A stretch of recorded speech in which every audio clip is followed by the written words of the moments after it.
Welcome to part 2 of my scary dreams. ഒരു സംഭവം കഴിഞ്ഞ അടുത്ത ദിവസം എല്ലാവരും വന്നു. എൻ്റെ വീട്ടിൽ ആരും ഇല്ലാന്ന് ഞാൻ പറഞ്ഞിരുന്നല്ലോ. എൻ്റെ ചേച്ചിയും അമ്മൂമ്മയും മാത്രമേ ഉണ്ടായിരുന്നുള്ളൂ. സോ ബാക്കി ഫാമിലി മെമ്പേഴ്സ്, അമ്മ, അച്ഛൻ, ഹസ്ബൻഡ് എല്ലാവരും വന്നു. അപ്പോൾ എല്ലാവരോടും എനിക്കിത് പറയാനുള്ള ഒരു ധൈര്യമില്ല. ചേച്ചിയോടും അമ്മൂമ്മയോടൊക്കെ പറഞ്ഞപ്പോൾ നിന്റെ തോന്നലാവാം, ഒറ്റയ്ക്ക് കിടന്നതിൻ്റെ പേടിയാവാം. അപ്പൊ ബേസിക്കലി എനിക്ക് അങ്ങനെ പേടിയുള്ള ഒരാളല്ല. ഞാനങ്ങനെ ഒരുമാതിരിയുള്ള സാധനങ്ങളൊന്നും പേടിക്കാറില്ല. അപ്പൊ അവരങ്ങനെ പറഞ്ഞപ്പോ ഞാൻ ചോദിച്ചു, എനിക്ക് തോന്നിയതാവാം, ഒറ്റയ്ക്ക് കിടന്നുകൊണ്ടുള്ളൊരു പ്രശ്നമാവാം. ഞാനത് അങ്ങനെ വിട്ടു. 2 ദിവസം കഴിഞ്ഞിട്ട് ഞാനും ഹസ്ബൻഡും എൻ്റെ ഹസ്ബൻഡിന്റെ ഫാമിലി എല്ലാവരുമായിട്ട് പുറത്തു പോകാൻ ഞങ്ങളിങ്ങനെ കാറിൽ പോയിക്കൊണ്ടിരിക്കുകയാണ്.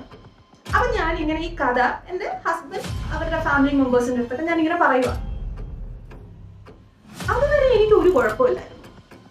ഞാൻ തോന്നലാവാം, ഒരു ഫൺ സ്റ്റോറി ആയിട്ട് ഞാൻ അവരുടെ അടുത്ത് ഇങ്ങനെ പറഞ്ഞ ഒരാൾ ഒരു കഥ പറയുമ്പോൾ എന്തായിരിക്കും റിയാക്ഷൻ? ആഹാ, ഓഹോ, ആണോ, ഇതൊക്കെ ആവണം.